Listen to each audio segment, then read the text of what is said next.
What is up, everybody? Welcome back to another video. In today's video, we are back with another episode of Lions Latest, going through the latest Detroit Lions news. Now, today's episode is a majority of kind of a breakdown of this last game, specifically the offensive side of the ball, a lot of run plays, how the Lions found so much success rushing the football with Jahmyr Gibbs, the creativity offensively, the movement pre-snap, and how they went at guys like Fred Warner and attacked the middle of the field and the success that they had in the pass game. So we're going to go through a majority of that in the second half of the video. But before we get to that, I also thought we might as well just try to throw the latest news in here as well, and that's specifically the practice report. Though this was walkthroughs today, so as Dan Campbell stated, specifically with a guy like Alex Anzalone, tomorrow is going to matter a lot in whether or not some of these guys or a guy like that would be playing this weekend. But before we get to that, as always, got to give a shout out to our sponsor of today's video and for this NFL season, BetUS, man. If you're looking for your sports book, you haven't found one yet, but you want to place some bets, maybe just in time for the college football playoffs, or also for the NFL playoffs, use that code YouTube150 to get a 150% deposit match on your first deposit, 125% on your next two deposits, up to $2,000 as your sign-up bonus. Currently over here on BetUS, man, I feel like this is absolutely disrespectful to have golf at plus 10,000. I honestly don't understand it. They have Sam Darnold more likely. I don't know what that's supposed to mean. Sam Darnold more likely. I don't understand that. He's at plus 8,000. You can get golf at plus 10,000 if you bet right now to win the MVP. Now, it disappoints me a little bit because I don't completely understand how this is possible. How are the numbers like this? But I still do believe that a guy that goes, if we go 15-2 and he has a great game and the numbers that he'll put up, which can rival literally anybody in football, they're better than most quarterbacks in football this season, and he goes 15-2 and locks the 1 seed, it's going to be hard for me to believe that that guy doesn't have a shot at winning the MVP. So I'm not going to place a lot here because I'm not confident in how this is laid out, but a $5 bet could win me $500. So I might as well place it. If you want to get in on the action, go to BetUS, check out the website. Shout out to BetUS for sponsoring today's video. But yes, let's go to the injury report, and then we'll get to the breakdown side of things. So the big one is Alex Anzalone. That's the one that we're kind of all waiting for. Is Alex Anzalone going to be able to play?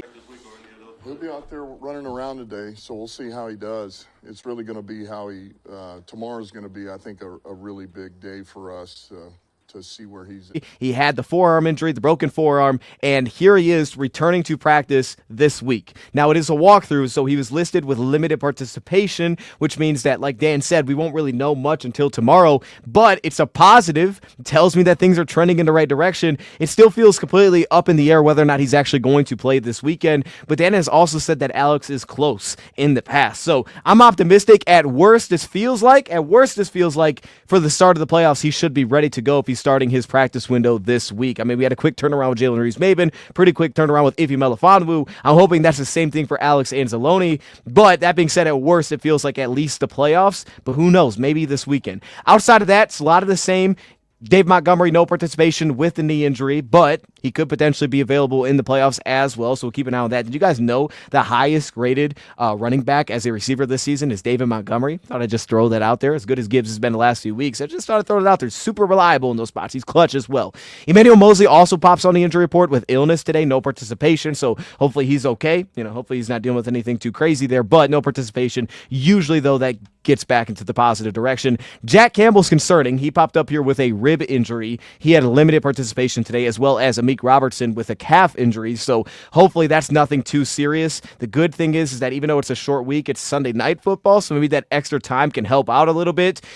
I'm a little bit concerned that they're just on the injury report in general here. Like, we need these two guys, and Amik has been awesome since going to wide corner. He's been awesome all season long. One of the best signings Lions have made all season. Also, Jack Campbell has been fantastic. He's improved so much this season. He's played at such a high level. I mean, last week he was just smacking guys early in that game. Jack Campbell has been fantastic this season. So these are These are the pillars of the defense right now. You talk about the back end and consistency and reliability at corner, and then also what we have with Jack Campbell, like he's the guy that kind of pulls everything together, especially against the run. We need him to be okay. But if that guy can play, getting him and Alex Anzalone back together would mean that this defense is going to look pretty sound. If you have Amik out there with Jack, to me, that's a better second level and secondary on paper than we had last year in the playoffs. So I'm super optimistic about that. And the final positive note is that Khalif Raymond, full participation once again. He didn't play last week, didn't become active off of his 21-day window, but he did have full practice last week as well. And dealing with the foot injury, definitely seems like he's turning the right direction, where again, based on how time's going to line up, at very worst, it feels like he'll probably be ready for the playoffs, but who knows, maybe this week. It's possible, right? This is a guy that is great against man coverage. He's the best punt returner arguably in football as well, so what that adds for special teams value is massive. We kind of bounced around, and kickoff team as well. We bounced around between a couple different options. Tom Kennedy did some good things though last week, so give him credit, but he's a matchup piece. But I will say, you can make the case the Lions have the best receiving unit. I did a video over there on Bleacher Report today. I think you should go check it out if you have not. We talked about the Lions' biggest weapon, and it was the passing attack. I'll spoil it, but we dove all into it. And this is statistically the best unit against man coverage this season, which is a crazy, crazy thing to think versus where we were 2 years ago. I mean, a 144 pass rating against man coverage. The separation rate's the highest at 2.27 yards in the NFL. And Kylie Freeman has been a huge part of that because he's a guy where even when he's not getting the ball, you get to see that he can get open.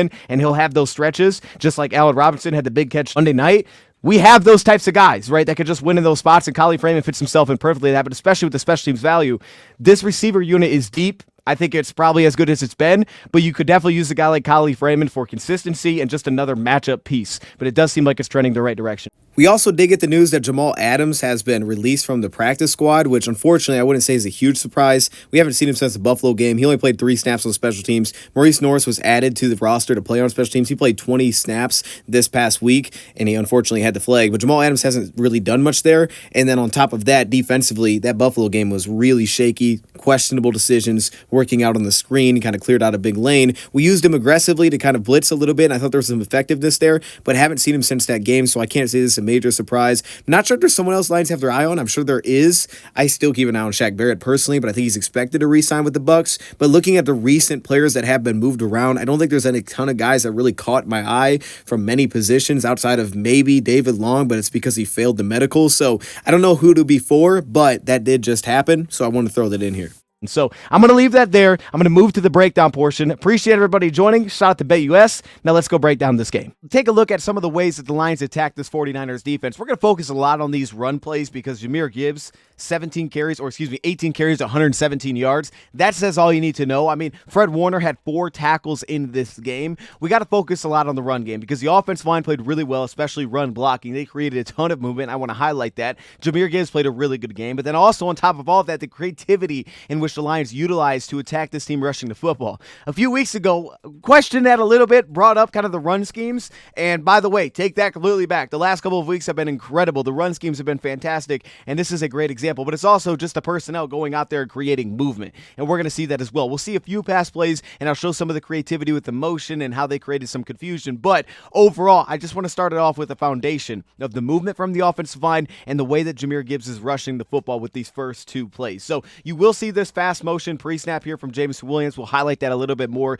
going forward. You'll also notice that with San Fran, they play with a lot of depth at the linebacker position. I wasn't sure if this was just a Miami thing. It's not. This is how they play. They play with a lot of depth, and the Lions had a great plan to attack that. You can also see that on this first play, they have 3 linebackers on the field. They don't constantly do that with the injuries that they've had. They'll play a little bit more in nickel package, but if you can get them into these heavy personnel sets, the way that you do that is like this, 13 personnel, or when the Lions were to go jumbo package, so they can get an extra backer onto the field. But you notice that they stack their backers, maintain these 9 techniques on the outside, and then on the interior, you'll get some different front looks. In this case, you get kind of more of your under front look on the play with the 3 technique and the 2 eye here. But let's just focus on this outside zone run. And I want to focus here on Kevin Zeitler at the point of attack here, okay? They go behind Kevin Zeitler, the right guard. So watch him and the movement that he creates. And then also look at the backside here, the reset block here by Graham Glasgow to get over top of this 2-eye technique. You'll notice the spacing between the offensive linemen is much wider in this game. The splits, right? The Lions, they understand that, hey, man, these linebackers can get sideline to sideline. They spread this defense out a little bit wider. We'll see that they had a lot of wide rushing attack in this game. So you'll notice that as well. We'll point that out a little bit more going forward. But just watch the offensive line on this first play.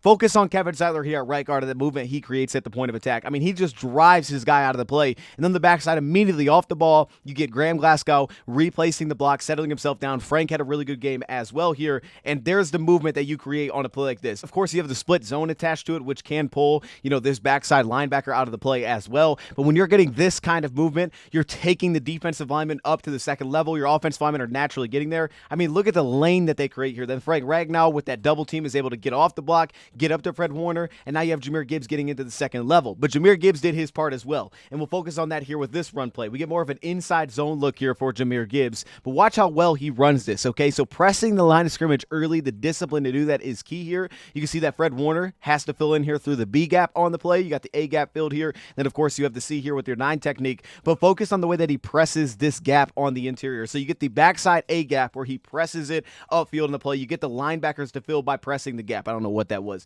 You get the linebackers to fill right here, right? So now Fred Warner is not in the B gap at this point. Linebackers fill downhill. Fred Warner still hasn't scraped over top to get into his B gap, okay? So there's that first and foremost. So he's pressing that backside A gap, and then you get him to press the front side A gap right here. You can see that there's a double team. It gets off to the second level. So now Jahmyr Gibbs has already pressed the backside, now goes to the front side A gap. So now he presses it right here. Now at this point, here's the key. Frank Ragnow starts to go down a little bit, right? He starts to fall. So Jahmyr Gibbs is going to bounce out of that and get to the B gap. But because he was disciplined to press up into the A gap, now you have the offensive linemen that are creating this kind of movement, even with Frank Ragnow, up to their linebackers. They're bringing the defensive linemen to the linebackers. So as much depth as you're getting these linebackers to play with, the Lions were able to create these double teams, these combo blocks, and just push guys backwards and push them up to the second level, right? They're playing with depth, and the Lions are just pushing them backwards. And you see that right here. The defensive tackle is going to end up in Fred Warner's lap. And what makes the discipline of this run so much better is the fact that Nick Bosa is creating a blown block on the backside. He's getting into the backfield, so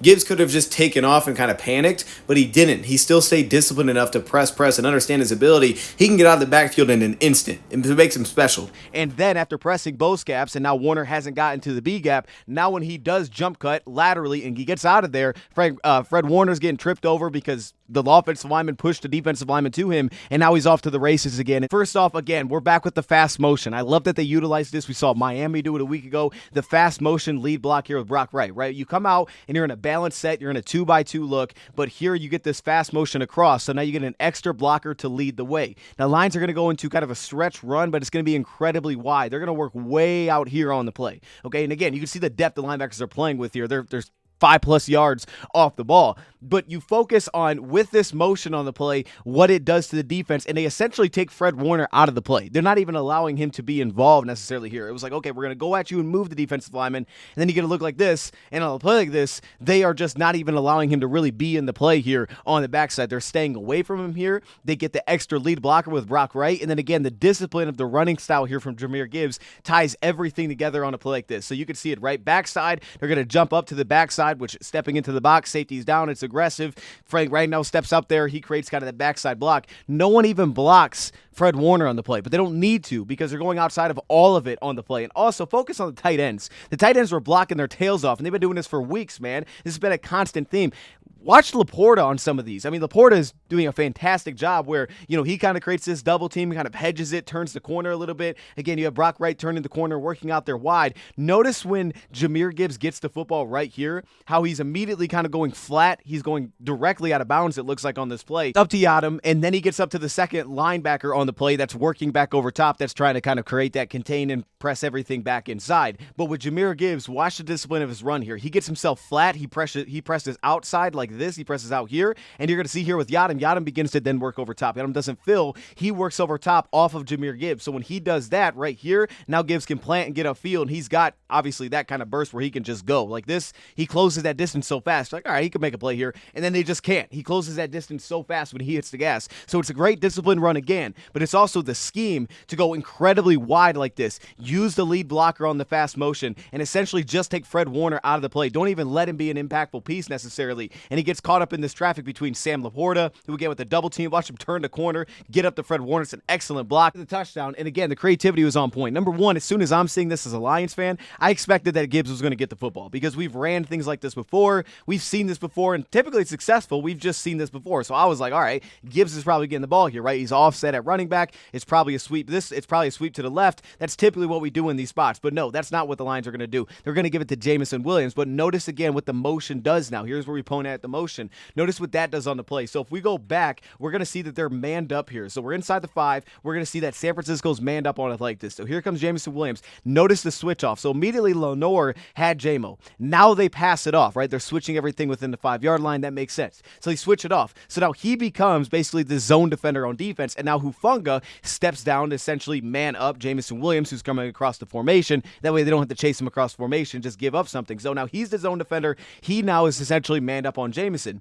But the problem becomes is that Jamison's going to run a right then left fast motion. He's going to run the return motion right here. So he's going to hit the brakes, and then he's going to work back, and he's actually going to get the football. And then Fred Warner. So we talked about taking Fred Warner out of the game. He was the guy that could kill your run game. The Lions took him out of the game constantly. One time just not running a run play that even had him in it, the run scheme.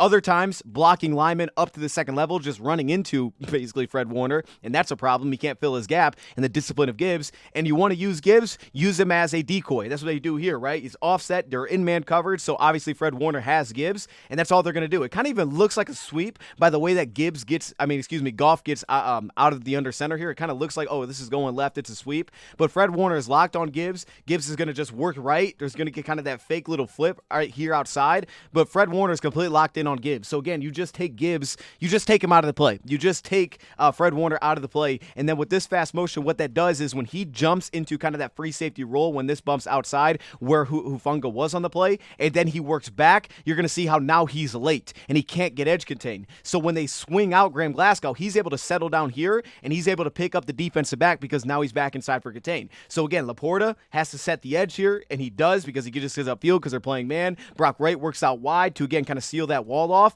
and then again, right here, Graham Glasgow just settles down, and you have a safety that just doesn't have the angle there, and Jamison, he has the kind of speed that Gibbs does, right? So when he's on the move like that, it's a problem. So again, taking Fred out of the game basically by using Gibbs as a decoy that time. And then this is one of those run schemes that the Lions have implemented, and I think we're seeing it against teams like Niners, really good athletes at the second level. We're seeing things like this again, especially with the depth. They're playing so far off where they're not like just filling gaps downhill immediately, but instead it's really difficult to connect with them at the second level. So if you're just running, say, a stretch zone on a play like this and you're asking guys to just get up to the second level, it can be tough for linemen to connect and sustain in those blocks, and that's where guys like Warner become a problem because they slip blocks and now all of a sudden they create negatives and they work over gaps, and there's freedom with their linebackers being so far off the ball. So instead of playing into that game and kind of leaning into that, the Lions said, no, we're not going to do that. We're going to pull through. So they're going to pull Penei Sewell through the offensive line to get up and hit this backside linebacker. That's what they're going to do, and they did it multiple times here. So again, you kind of get that outside zone setup, but rather than just running like an outside zone where it's like, okay, reset Sewell,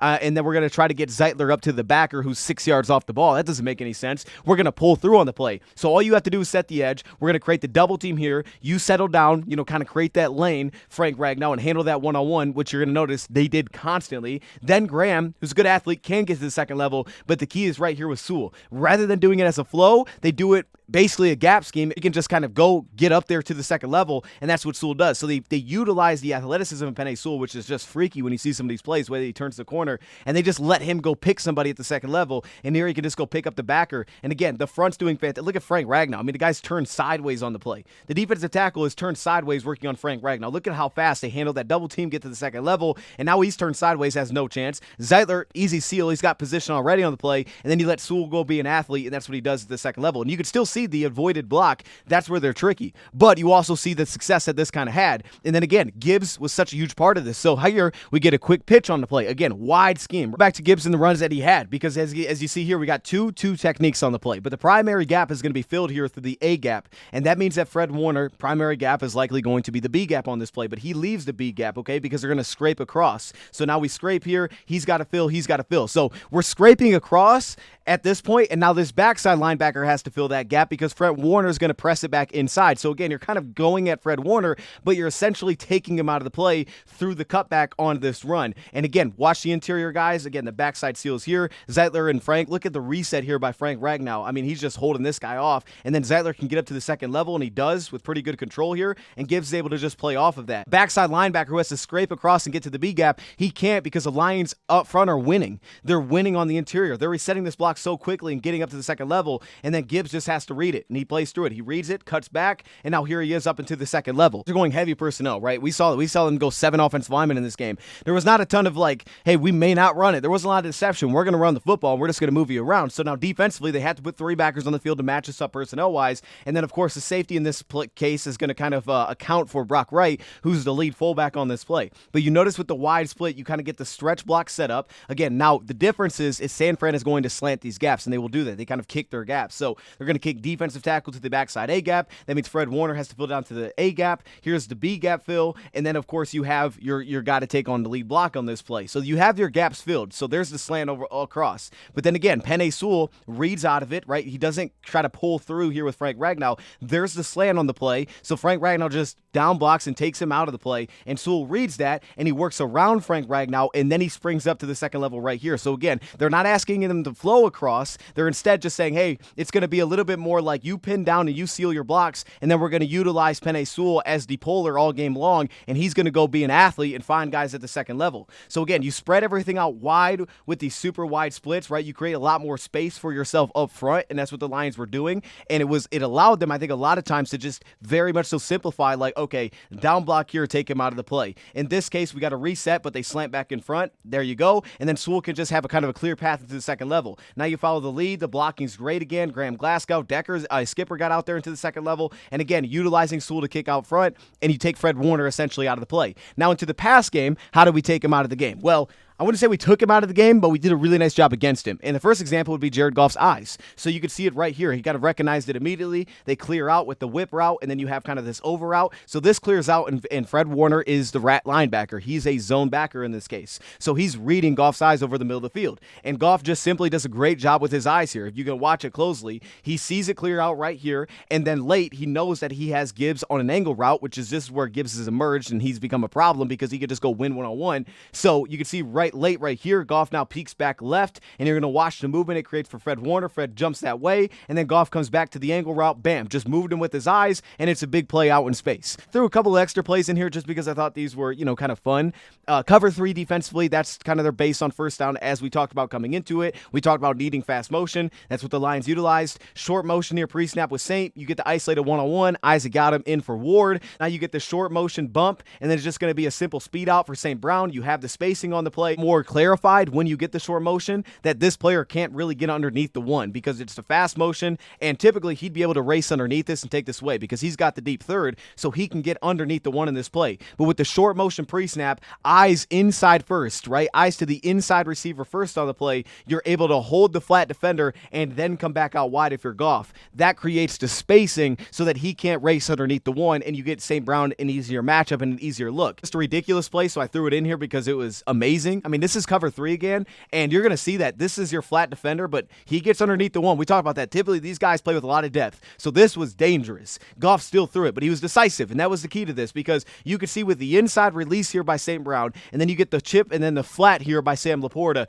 you could see that now he's going to try to break it back outside, and you're hoping that, okay, he had that release inside, he's going to drive it to the flat, and you can see that he starts to step down, so Goff immediately goes behind it, and this is just a beautiful layered throw, a ridiculous catch on the sideline. And as we know, the Lions always do the little things well, right? A motion across, safety drives down, so now you know it's cover 3, so you clarify your coverage. But then also on top of that, just point out J-Mo's route at the bottom. This is a nasty little route, this deep curl route that he put on Green. His route running is getting better and better. We're seeing the pacing on his routes much better. He has to become a guy that emerges for zone coverage beaters as we go down a stretch, and I'll talk about this more later. But this is a really nice route.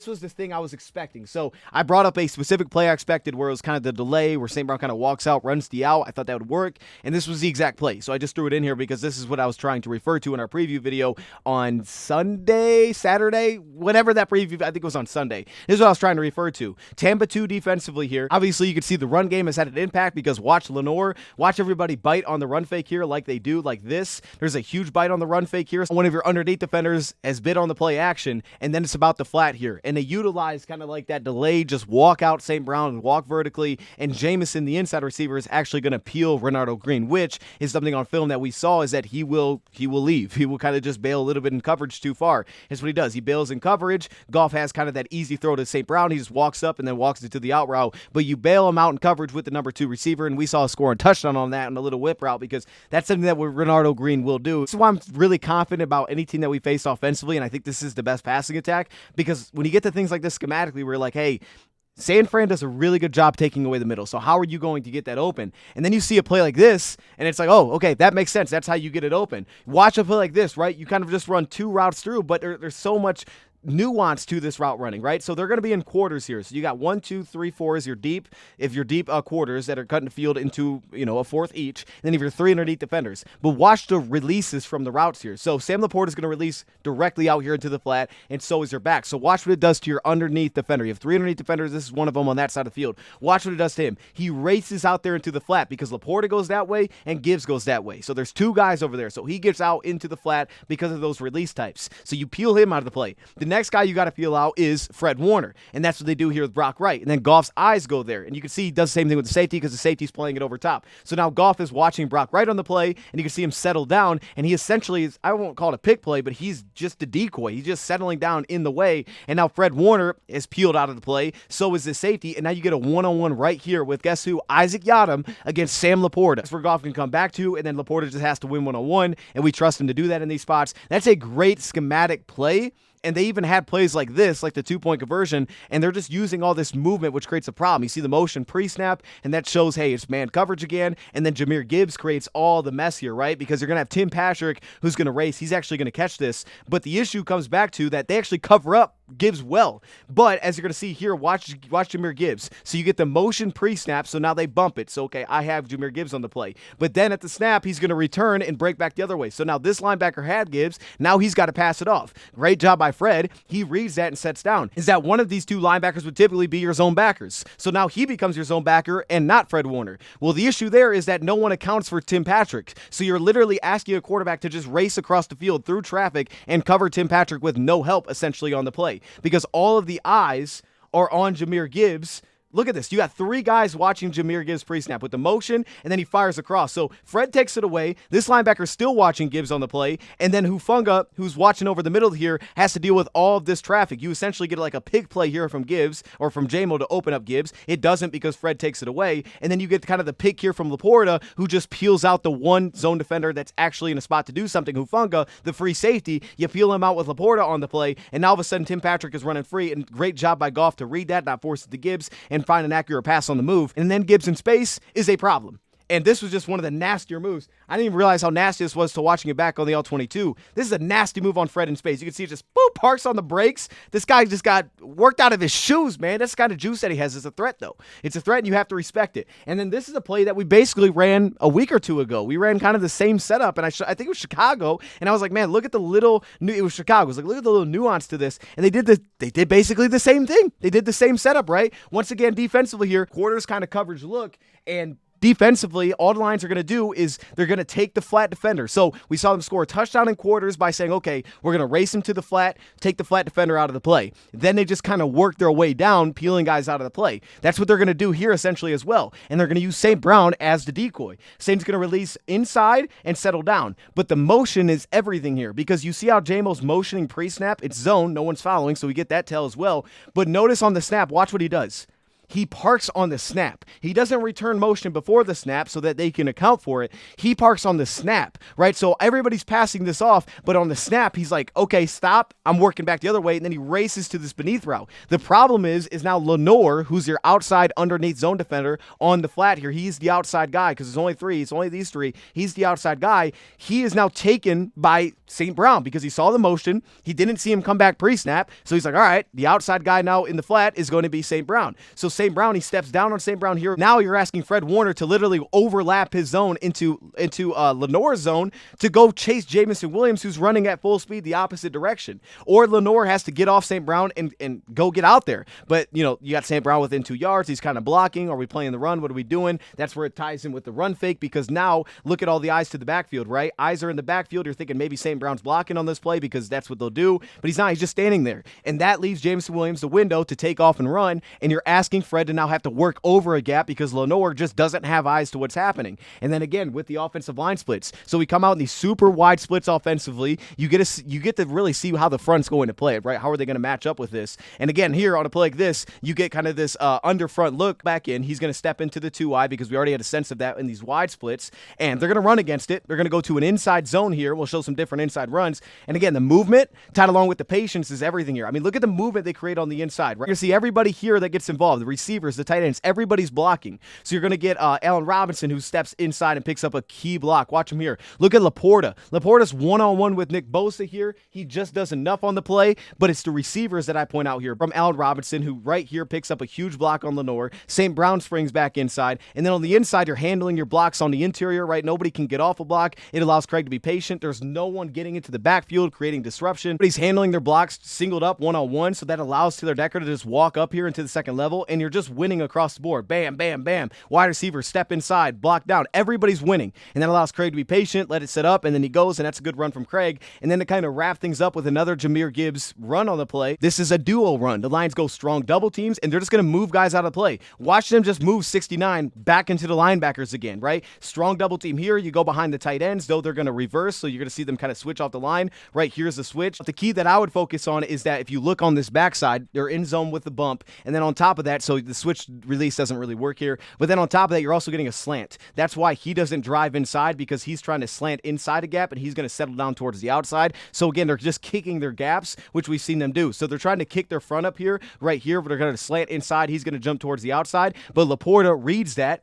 He gives the help that they need to pick up the slanting player. So does Brock Wright, and right there, they handle it. And then again, the double team, they are driving this guy up to the linebacker. They're just basically handing him to Fred Warner, like, here you go, man, do something with that. And that's what they're doing. They're just driving strong double teams, and they're just pushing him back. Warner is just nowhere to go because there's no clarity within gaps. And you saw kind of the same thing with Chicago at times where there's no clarity of where he's supposed to fill. Okay, he has the A gap on this play. That's great, right? But if you look at how it's filled here, if he's slanting inside and the tight ends handle that, then nobody has this gap either on the play. And Jahmyr Gibbs is patient. He's not pressing and just taking off. He's pressing his gaps with patience. And when they're moving like this, now even Fred, even though he does fill his gap, you're driving a guy out of the play. No gaps are full. The backside handles it. He's trying to step out wide to handle the D gap essentially on the play, but the tight ends do their job, and there's just nowhere for anybody to fill on the play. So the Lions were just straight up bullying them up front. Like that clearly, they were just bullying them up front. There was a lot of creativity, and they essentially took out the best part of this team, which was the middle of the field, running the ball and passing the ball. And it was an incredible display